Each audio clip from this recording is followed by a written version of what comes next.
No play for the Big Ten in the fall of 2020 means no play for the second favorite in the conference, Penn State. Plus, we've got a recruiting look for 2021 and 22 next on the Voice of College Football.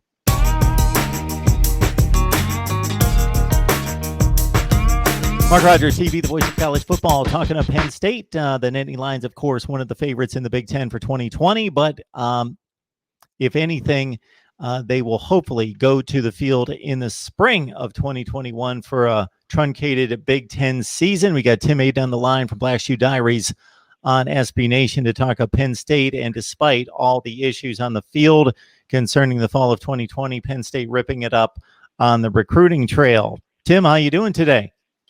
Good, Mark. All things considered, it's obviously it's been a tough week for Penn State fans, especially, and just any fan of Big Ten football.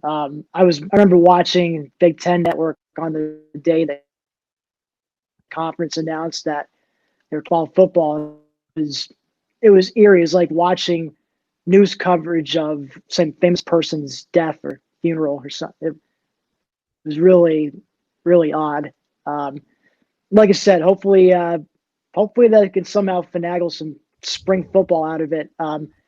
I don't know if anyone's pointed this out to you. It's Jeff Braun, the Purdue head coach, released a detailed plan of sorts on how that might be possible.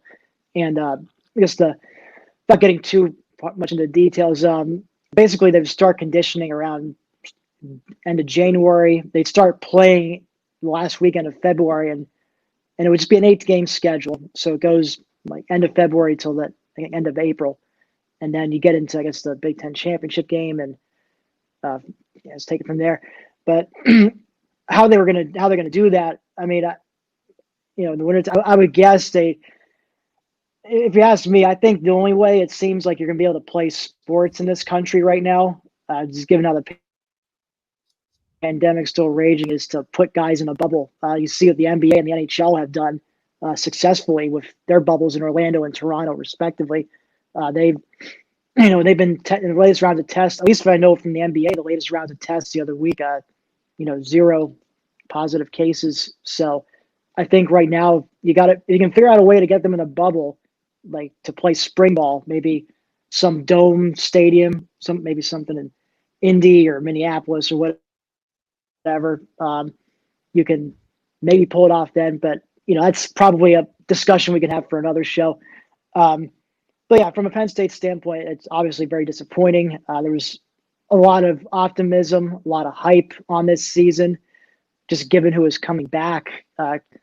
Especially on the offensive side of the ball, they were bringing back Sean Clifford for another season, and to pair him up now with Kirk Shiraka calling the shots on offense, and Phil Troutwine, a new offensive line coach, was inheriting quite a veteran bunch, a deep veteran bunch.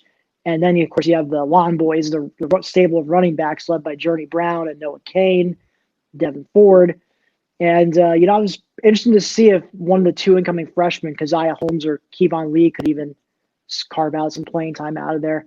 Wide receiver, I was curious to see how Jahan Dotson would step up as the leader of that group, and who else could help fill the void for what was easily the weakest link on that offense going into this year. But really, I'm mostly sad because we're not going to see Micah Parsons suit up in the blue and white anymore. He announced before the season was canceled, he announced that he was opting out, and so he's just going to prepare for the NFL draft. And it's just unfortunate. We had basically 1 year of him as starter, because his freshman year he was splitting time with Koa Farmer, a middle linebacker, and so it's unfortunate. But I'm grateful we at least we got to see him just absolutely crush it in his final game in the Cotton Bowl with his 14 tackles and a couple near interceptions to go with it.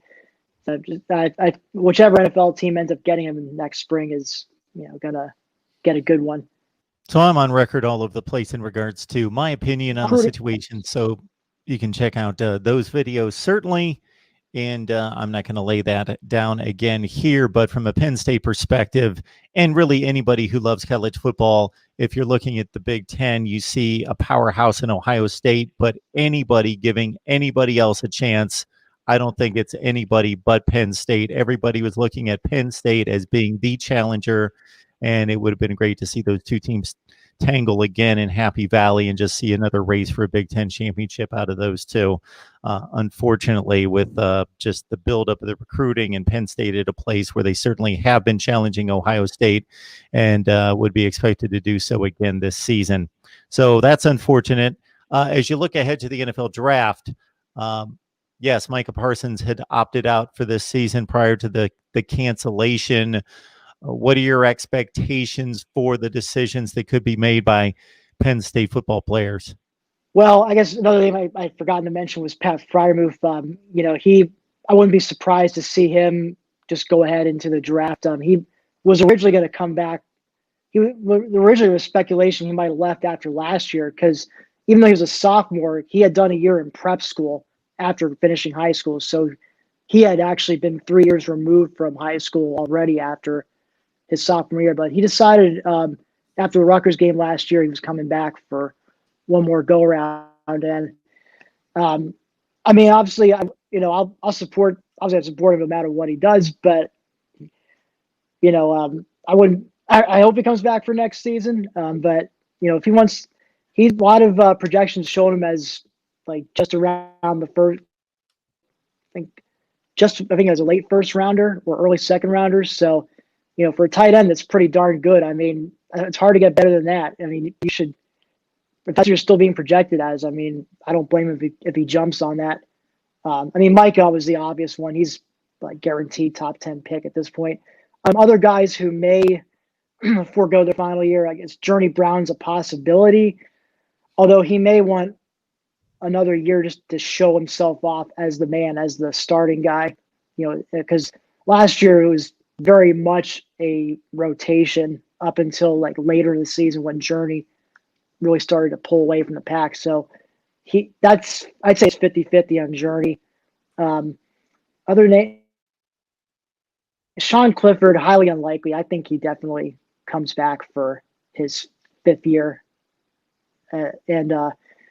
Some other, I guess there's also, you got some seniors and 5th year seniors like Michael Menitz, Will Fries on the offensive line, got Shaka Tony on the D line, guys who, I guess the NCAA is allowing anyone who's played less than 50% of their games to get an extra year, like a senior or 5th year senior to get an extra year because of COVID-19. So I think they'll have the option if they want to come back and play in 2021. Now, whether they can do that, I'm not sure. I haven't seen the latest draft speculation on those guys, so I can't really offer, opinion either way.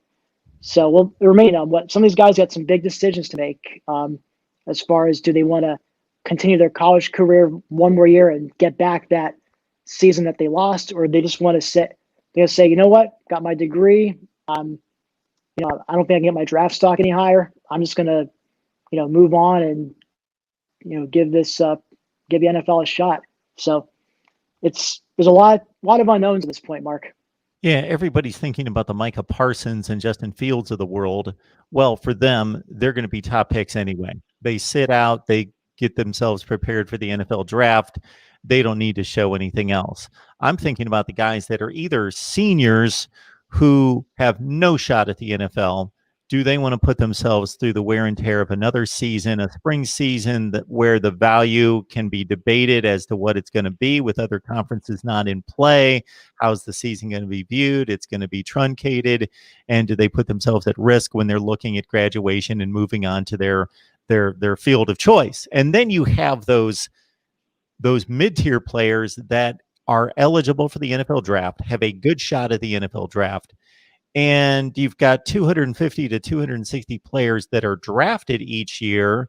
But in addition to those, you've got about maybe 150 more, 450 to 500 players that have a legitimate shot to be drafted and picked up by an NFL team. So what do? They've got to measure, okay, do I need to put more performance on tape for the scouts, or do I need to prepare for the draft? We might get into a situation where they start to play a season, play 5 games, and say, I put enough on tape. I'm not playing the rest of the season. I'm getting ready for the draft. Who knows what the decisions are going to be? It's going to be difficult for the teams. It's going to be difficult for those individuals to come up with the best decision. There's all those other factors too. Like we don't know. You mentioned like Micah Parsons, Justin Fields. Very unlikely those guys would play a spring season if it. Well, we know Micah won't, but Fields we haven't heard back. But I'd be surprised if he chose to play in the spring when if it's just going to be 8 games, and I don't know how they're going to. I mean, I guess Pac-12 is going to try a spring season too, for all we know, and maybe the rest of Power 5 conferences may follow suit eventually. But I don't know how that's going to work out when it comes to determining a national champion, or you're just going to Big Ten champion, just going to be the grand prize for that spring season. I don't know. And is it going to be worth it for those kids, those seniors, 5th-year seniors, to play it, just one last chance to suit up for their college team, or they just want to say, like I said, maybe I didn't think of this, but maybe they do just play half the games, and then they're like, all right, well, I got enough on tape. There's no need to risk my health here anymore. Let's, move on to the pros. So it's a lot of unknowns, and like I said, strange times that we're in.